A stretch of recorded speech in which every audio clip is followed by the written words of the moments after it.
बिस्मिल्लाहिर्रहमानिर्रहीम अल्लाहुम्मा सल्ली अला मोहम्मद व आले मोहम्मद सल्लल्लाहु अलैहि वसल्लम। क़िबला गाजी साहब, ये मौजू इसकी जहतें इतनी हैं और ये इतना अहम है आज की तारीख़ में, और मैं समझता हूँ कि उम्मत मुसलमान को जितनी इस वक्त इस टॉपिक की ज़रूरत है, शायद पूरी इस्लाम की तारीख़ में इतनी ज़रूरत कभी नहीं थी। देखिए, तहज़ीबों, कौमों, मुआशरों की अगर तारीख़ पढ़ें तो वो बताती है कि पूरी कौम, पूरी तहज़ीब, पूरा मुआशरा जो है, उसका कीमती ख़जाना, उसकी फैली खुशबू, उसके मजबूत बाजू, उसकी रोशन उम्मीद, उसके माथे का झूमर, बल्कि उसका मुस्तकबल होते ही नौजवान हैं। ठीक, अभी आपने इतनी मिसालें दी, सूरह कहफ से आपने शुरू किया, हज़रत मूसा अलैहिस्सलाम के जो साथी थे उनका सूरह यूनुस का आपने हवाला दिया, सूरह कहफ का आपने हवाला दिया। बदर के दिन झंडा उठाने वाले मौला अली को हम कैसे भूल सकते हैं? वाह, हम कैसे भूल सकते हैं कि उसामा बिन ज़ैद ने जब लश्कर की क़यादत की तो उस लश्कर में कितने जय्यद सहाबा मौजूद थे। हज़रत अबू बकर सदीक रज़ी अल्लाह तआला अन्हु, हज़रत उमर फारूक रज़ी अल्लाह तआला उस लश्कर का हिस्सा थे जिसकी क़यादत एक 27 साल का नौजवान कर रहा था। हम कैसे भूल सकते हैं कि कातिब वही ज़ैद बिन साबित को? हम कैसे भूल सकते हैं सफ़ीर इस्लाम मसअब बिन उमैर को? हम कैसे भूल सकते हैं अस्मा बिनते अबू बकर को? हम कैसे भूल सकते हैं हज़रत आयशा रज़ी अल्लाह तआला अन्हा को?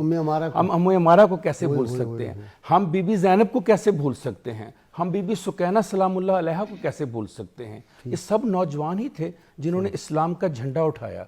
लेकिन आज की तारीख में आ जाते हैं, क्या वजह है कि आज इतनी बड़ी बड़ी हस्तियों की मिसाल और नमूना हमारे सामने मौजूद है, तो आज हम ये सवाल कर रहे हैं कि हम सबसे पीछे क्यों रह गए?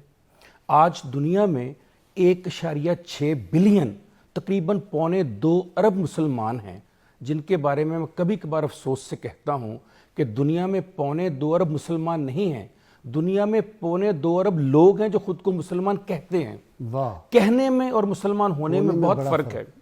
लिहाजा देखने की ज़रूरत है ऐसा क्यों है। जिन हस्तियों के अभी हमने नाम लिए वो इसलिए इस मुकाम पर थी कि उन्होंने अपनी ज़िंदगी में वाहद बेहतरीन नमूना रसूल पाक सल्लल्लाहु अलैहि वसल्लम की ज़ात को करार दिया हुआ था, और आज मेरे सामने वो नमूना जो है उसे धुंधलाने की कोशिशें की जा रही हैं। आज मेरा हीरो बदलने की कोशिश की जा रही है। फिर आप ये देखिए, कोशिश बदल दिए, बल्कि इन्होंने, मैं तो कहता हूँ इन्होंने जीन्स तक बदल के रख दिए है। देखिए, नौजवान एक तेज़ रफ्तार व्हीकल की तरह होता है। दुनिया की तेज़ से तेज़ गाड़ी उस वक्त नहीं जीत सकती जब तक उसका कंट्रोल मजबूत हाथों में ना हो। ये मजबूत कंट्रोल किसे कहते हैं? ये कहते हैं जब तक आप शरीयत को अपना हादी और अपना मुर्शद नहीं बनाएंगे, जब तक आप अल्लाह के दिए हुए कानून पर नहीं चलेंगे, जब तक आप अपने नौजवानों की हिफाजत नहीं करेंगे, वो ज़माने में मुअज़्ज़ज़ मुसलमान होकर।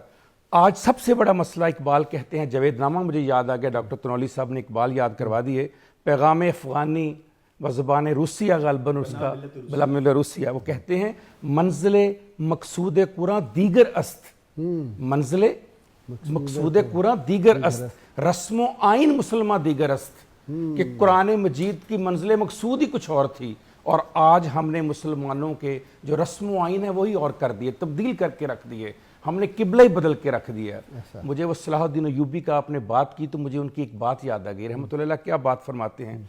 किसी ने कहा, हमने आपको हुजूर कभी मुस्कुराते नहीं देखा, जरा जवाब सुनिए। कहा, वो सलाहुद्दीन कैसे मुस्कुरा सकता है जिसका किबला अव्वल जो है वो गैर मुस्लिमों के हाथ में हो। आज मेरे मुल्क का नौजवान कैसे सोशल मीडिया पे हंस के मुस्कुरा के बात कर सकता है? आज कैसे वो खिलखिला सकता है जब मेरी हर चीज़, मेरी शरीयत, मेरा किबला, मेरा मज़हब उन लोगों के हाथों में चला गया हुआ है? आज मुझे उनकी मिसालें देनी पड़ती है कि यूरोप में क्या हो रहा, अमेरिका में क्या हो रहा, जो आज से 600 साल पहले तक मेरी मिसाल दिया करते थे। एक बड़ी खूबसूरत किताब लिखी है शलीना जान मोहम्मद ने इंडोनेशिया में, जनरेशन एम के ऊपर। वो कहती है इस वक्त हर 3 में से 1 मुसलमान 15 साल से कम उम्र है, और हर 3 में से 2 मुसलमान 30 साल से कम हैं। जिनके पास ये सबसे बड़ा वेपन हो कि उनके पास इतने बड़े हथियार हों, उसके साथ हुआ क्या है? अभी आपने इशारा फरमा दिया, उसके साथ ये हुआ है कि उसकी मेंबर ने, उसकी मस्जिद ने, उसके मदरसे ने, उसके उस्ताद ने, उसके वालदैन ने, उसके घर ने उसकी तरबियत नहीं की। क्या आज हम नौजवान को कसूरवार ठहरा सकते हैं? اس نوجوان کی تربیت کرنا کس کا کام تھا؟ کیا وہ مائیں نہیں چاہیے تھی جو حضرت اسما بنت ابو بکر کو پیدا کرتی تھی؟ کیا آج وہ مائیں نہیں چاہیے تھی جو حضرت بلال حبشی کو پیدا کرتی تھی؟ کیا آج وہ مائیں نہیں چاہیے تھی جو جنت کے سردار حسن اور حسین کو پیدا کرتی تھی؟ وہ تربیت کہاں چلے گئی؟ اور پھر وہ استاد کہاں چلا گیا جو صبح سے لے کر رات تک بغیر کسی لالچ کے بچے کو پڑھاتا تھا؟ وہ جو آپ نے ابھی بات کی، کیا بچوں کی شکایت ہے مجھے یا رب خداوندان مکتب سے سبق شاہی بچوں کو دے رہے ہیں خاک بازی کا، اور پھر گلا تو گھونٹ دیا اہل مدرسہ نے تیرا۔ کہاں سے آئے صدا لا الہ الا اللہ؟ ان لوگوں نے صدا پیدا کرنی ہے۔ ان کے بارے میں آپ کہہ رہے ہیں کہ بچپن میں دیکھ لیں کہ بچے میں کیا خوبی ہے اور وہ کروائیں۔ ان کو تو اپنا نہیں پتا کہ میں نے کیا کرنا ہے، انہوں نے بچوں کو کیا کروانا۔ مجھے آپ کو گھر دکھا دیجئے جس میں باپ صبح فجر کی نماز پڑھنے جاتا اور بچہ نہ جائے، ممکن ہے یہ؟ جب باپ سویا ہوا ہوگا، جب باپ رات کو لیٹ سوئے گا، جب باپ کوئی نماز نہیں پڑھے گا، جب باپ کوئی روزہ نہیں رکھے گا، جب باپ کو نبی پاک صلی اللہ علیہ وسلم کا نام لینا نہیں آتا ہوگا، جب باپ کو خاتم النبیین کہنا نہیں آتا ہوگا، تو اس کی اولاد سے ہم یہ سوچ رہے ہیں کہ 5 سال کی عمر میں میں دیکھ لوں کہ اس نے کل کیا بننا ہے۔ لہٰذا بہت ضرورت ہے اس وقت آپ کو مسجد سے، آپ کو ممبر سے، آپ کو مدرسے سے، آپ کو گھر سے، آپ کو اسکول سے وہ آوازیں آنے کی، وہ ہیروز پیدا کرنے کی جو آج یہ نہ دیکھیں کہ میرے ہاتھ میں کیا ہے، وہ دیکھیں میں نے قوم کو دینا کیا ہے، میں نے ان کو آگے کیسے لے کر جانا ہے۔ اچھا، اس کے لیے کوئی سجیسٹ کر دیں، 1 2 3 کوئی بات؟ دیکھیے، سب سے پہلے تو ہمیں سب سے بڑی ضرورت تو یہ ہے کہ ہمیں اپنے ہیروز کا واضح طور پہ تعین کرنا ہے۔ ہمیں اپنی بیک گراؤنڈ کا تعین کرنا ہے کہ کیا میری بیک گراؤنڈ ہندوستان سے نکلتی ہے یا اس عرب کے صحرا سے نکلتی ہے۔ پھر مجھے اپنے سلیبس کو بدلنا ہے، پھر مجھے اپنے اساتذہ کی اور اپنے والدین، میں ہمیشہ کہتا ہوں کالج میں جب میرے پاس کوئی پیرنٹس آتے ہیں، میں کہتا ہوں بچے کو تربیت کی نہیں ضرورت، آپ دونوں کو تربیت کی ضرورت ہے۔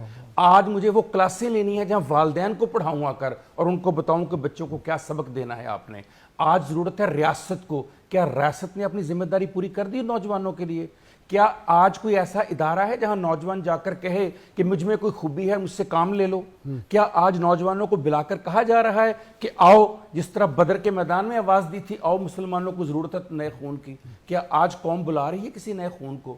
جب ریاست اپنی ذمہ داریاں پوری نہیں کرے گی، جب ریاست کو پتہ ہی نہیں چلے گا 5 سال حکومت کر کے کہ ہمیں کون سے لوگ سلیکٹ کرنے ہیں، کہاں پر لے کر آنے ہیں۔ ایک تجربہ گاہ بنا دیا میرے ملک کو، ہر 3 مہینے کے بعد میرا منسٹر بدل جاتا ہے، ہر 4 ماہ بعد میرا آئی جی بدل جاتا ہے، ہر 6 ماہ بعد میرا سیکٹری بدل جاتا ہے۔ مجھے بتائیے، جب میں نے right man for the right job نہیں رکھے ہوں گے، جب غلط لوگوں کے ہاتھوں میں کمان دے دوں گا میں، تو وہ یہی ملک کا حال کریں گے جو انہوں نے کیا ہے۔ اور صرف میرے ملک کا نہیں، امت مسلمہ کی 59 ملکوں کا یہی حال بنا ہوا ہے، سب کا حال یہ بنا ہوا ہے۔ اور سب اپنا قبلہ کس کو بنا کے بیٹھے ہوئے ہیں؟ باہر والوں کو، کہ وہ حکومتیں دیں گے ہمیں۔ جب تک وہ قبلہ چھوڑ کر قبلہ اول کی طرف نہیں آئیں گے، قبلہ دوم کی طرف، اور آج میرا جو قبلہ ہے کعبہ کی طرف نہیں آئیں گے، یہ ایسے ہی بھٹکتے رہیں گے۔